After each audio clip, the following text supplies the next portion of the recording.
Expenditure ક્યાં, EMI કેટલો, તમારું લોન કેટલી છે, અને પછી એના ફ્યુચરના ગોલ અમે મેપ કરીએ. એ કર્યા પછી છે ને આખું કરેક્ટિંગ એક્શન લાગુ પડે કે જે નોન પરફોર્મિંગ, જે ઇન્ફ્લેશનને બીટ ના કરતા હોય ને, એ બધા ઇન્સ્ટ્રુમેન્ટ ચેન્જ કરીને we plan in a longer term durations. બરાબર. ત્યારે એના એ પૈસા છે ને એ એના આયોજનમાં મોટો ફરક પાડી દેતો હોય છે. એમ તો FDમાં રોકાણ કરવું જોઈએ કે નહીં હવે આજની તારીખે, આજના સમયે? સમજીને રોકાણ કરવું જોઈએ મ્યુચ્યુઅલ ફંડમાં. FD એ જેને શ્યોરિટી જોઈતી હોય ને, કે જેને મારે 1% બી મારે રિસ્ક નથી લેવું, તો એ લોકો FDમાં પૈસા મૂકે. પણ જે સમજે છે કે મારા પૈસાની જરૂર 3 વર્ષ પછી છે, તો there are instrument of hybrid category જે FD પ્લસ 2-3% આપી જાય છે. અને બીજી વસ્તુ શું છે ખબર છે કે FDમાં તમારા ટેક્સમાં સીધે સીધું TDS કપાઈને આવે. જ્યારે મ્યુચ્યુઅલ ફંડમાં કેવું છે કે એમાં તમને જ્યારે પૈસા ઉપાડો ને ત્યારે ટેક્સેશન લાગુ પડે છે. અચ્છા. ત્યાં સુધી 3 વર્ષ 5 વર્ષ પૈસાની જરૂર નથી, મેં મૂકી રાખ્યા, તો મારે ક્યાંય કોઈ મારા પૈસા ભલે વધતા હોય એની પર મારે ક્યાંય ટેક્સ ભરવાનો થતો નથી. બરાબર છે. એટલે દાખલે 7-7.5% મારી FD મૂકી હોય અને 30% સ્લેબમાં આવતો હોય, તો મારી હાથમાં યીલ્ડ 5-5.5% હોય, which is below the inflation. Correct. એની investment below the inflation value is a financial crime. એ આપણને લાંબા ગાળે નુકસાન જ કરે, કારણ મારો રૂપિયો એ ઘસાય જ છે. આપણે ઇન્ફ્લેશનને સમજીએ કે ઇન્ફ્લેશન કોને કહેવાય એમ. જી જી. તો જ્યારે હું કોલેજમાં ભણતો ને ત્યારે 1 રૂપિયાની 8 પાણીપુરી આવતી. અત્યારે કેટલી 20 રૂપિયાની 6 પાણીપુરી આવે છે. ધીસ ઇઝ અ ઇન્ફ્લેશન, કે 1 રૂપિયાનો પાવર 1990-92માં કેટલા રૂપિયાનો હતો, અને આજે 1 રૂપિયાનો વેલ્યુ 20 ગણી ડીવેલ્યુ થઈ છે વેલ્યુ. અને એમાં બી પાછી એની વસ્તુ તો નથી જ મળતી. Right right. એટલે આપણું જે બી આયોજન કરીએ ફ્યુચરનું, એ બધું ઇન્ફ્લેશનને ધ્યાનમાં રાખીને કરવું પડે, અને એવા જ ઇન્સ્ટ્રુમેન્ટ એવું જ શોધવું પડે કે જે ઇન્ફ્લેશનને બીટ કરતું હોય. બરાબર. તો એક વાત થઈ ગઈ મ્યુચ્યુઅલ ફંડની. જી. બીજી વાત થઈ ગઈ FDsની, ફિક્સ ડિપોઝિટ્સની. કેટલાક કન્વેન્શનલ ઉપાયો છે, જેમ કે જેની પાસે પૈસા છે એ ક્યાંક ને ક્યાંક કોઈક પ્રોપર્ટીમાં રોકાણ કરતું હોય છે, કોઈક દુકાન લીધી, કોઈક એકાદ ઘર લઈ લીધું, અથવા તો ક્યાંક કોઈક ખેતરની જમીનનો ટુકડો કે એવું કંઈક લઈ લીધું, ક્યાંક ભાડે ચડાવવા, ક્યાંક ભાડે લઈ લીધી.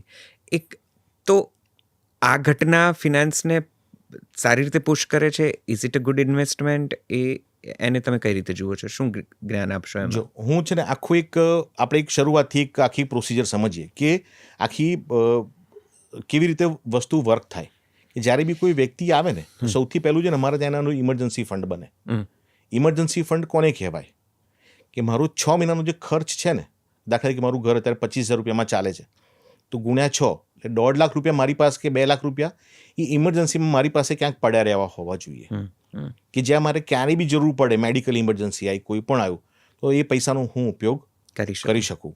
ઇવન તો એ પૈસાની એ ઇમરજન્સી ફંડ મૂકેલું હશે ને, તો શું થશે, જે ફ્યુચર પ્લાનના જે પૈસા મેં મૂકેલા છે ને, એનું ઇન્વેસ્ટમેન્ટ ત્યાં ઢોળાશે નહીં, અને એ જર્ની છે ને એ પાછી ત્યાં ચાલુ રહેશે. એટલે સૌથી પહેલું ઇમરજન્સી ફંડ બને. એના પછી sufficient mediclaim is utmost important in this region. જી. કારણ કે 2 જ ઘટના છે ને આપણે આ ઇન્સ્યોરન્સથી મેનેજ કરવી પડે, કારણ આપણને ખબર નથી ક્યારે માદા પડીશું, કોણ માદું પડશે, કેટલો ખર્ચ થશે, એ બધું જ અધ્યાહાર છે, આપણને ક્યારેય બી ખબર નથી પડતી. એટલે પણ we have to prepare with the adequate mediclaim. એટલે મેડિક્લેમ લેવાનું, પછી તમારો ટર્મ લાઈફ ઇન્સ્યોરન્સ લેવાનો. દાખલા તરીકે હું ટર્મ લાઈફની વાત કરું, તો કોઈ યંગ વ્યક્તિને 1 કરોડ 2 કરોડ ઇન્સ્યોરન્સ, તો 2-3% વેલ્યુ ઉપર એને ટર્મ લાઈફ ઇન્સ્યોરન્સ એનો મળશે. બરાબર.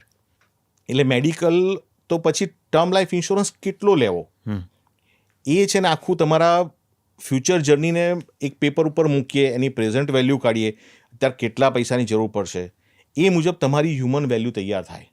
કે આજે હું છું તો આ બધા કાર્યક્રમ, દીકરાનું ભણતર થશે, એનું મેરેજ થશે, મારા ફેમિલીનું વેલબિંગ ચાલ્યા કરશે, એ હું છું ને તો બધું થઈ શકશે. પણ if I am not there in between period of time, તો મારું જે ઇન્વેસ્ટમેન્ટ ઇન્સ્યોરન્સનું કોર્પસ હશે ને, એ આ જગ્યાએ ગોઠવાશે, અને મારી ગેરહાજરીમાં મારા ફંડથી મારું ફેમિલી એ સિક્યોર થશે. એટલે મારું ફેમિલી મારા ગયા પછી હે વાયર થઈને ના ઊભું રહે કે ભાઈ આ તો જતા રહ્યા ઇન બિટવીન, કારણ કે લાઈફ અનસર્ટેન છે. રાઈટ.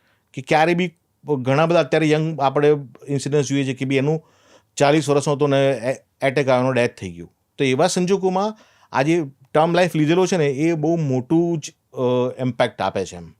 સો ટર્મ લાઈફ ઇન્સ્યોરન્સ લેવો જ જોઈએ. સૌથી પહેલું ઇમરજન્સી ફંડ બનાવવાનું, સેકન્ડલી તમારો મેડિક્લેમ એડિક્વેટ લેવાનો, એડિક્વેટ ટર્મ ઇન્સ્યોરન્સ લેવાનો, અને પછી સારું થાય છે મારી ઇન્વેસ્ટમેન્ટની ગેમ. અચ્છા, આ 3 આગળના મુદ્દાઓ ચેક થઈ જાય પછી મારી ઇન્વેસ્ટમેન્ટની મારી એસઆઈપી કે મારી ચાલુ થાય છે. સૌથી પહેલું આ અગત્યનું છે, ઇમરજન્સી ફંડ, મેડિક્લેમ અને ટર્મ લાઈફ ઇન્સ્યોરન્સ. ઓકે.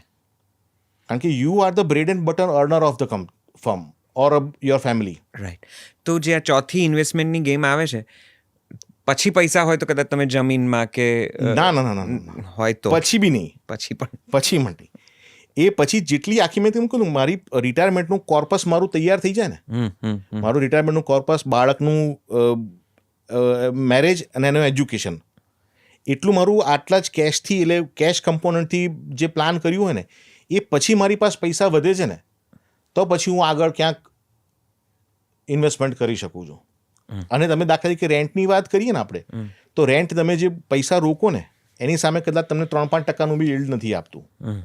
અને પ્રોપર્ટી, મારા ઘણા બધા ઇન્વેસ્ટર જે કે બિલ્ડર કમ્યુનિટીના છે, એ લોકોની બી એવું હોય જ્યારે હોય ને તો કે 5, 15, 25 કરોડ રૂપિયા છે, અને ના હોય તો 2-5 લાખ રૂપિયા બી ના હોય. કરેક્ટ. કારણ કે બધા પૈસા પ્રોજેક્ટમાં ઇન્વેસ્ટ થઈ જતા હોય. રાઈટ. તો એવા ટાઈમે એ લોકોને એમના ફેમિલીને જે એમનું લાઈફસ્ટાઈલ હોય ને એ મુજબ કેશ ફ્લો આપીએ ને, એ લોકોનું સમાધાન કરી આપીએ કે ભાઈ તમારા 5 વર્ષ આપો, 5 વર્ષ પછી તમારો ધંધો અલગ જગ્યા પર અને તમારું ઇન્વેસ્ટમેન્ટ અલગ જગ્યા ઉપર.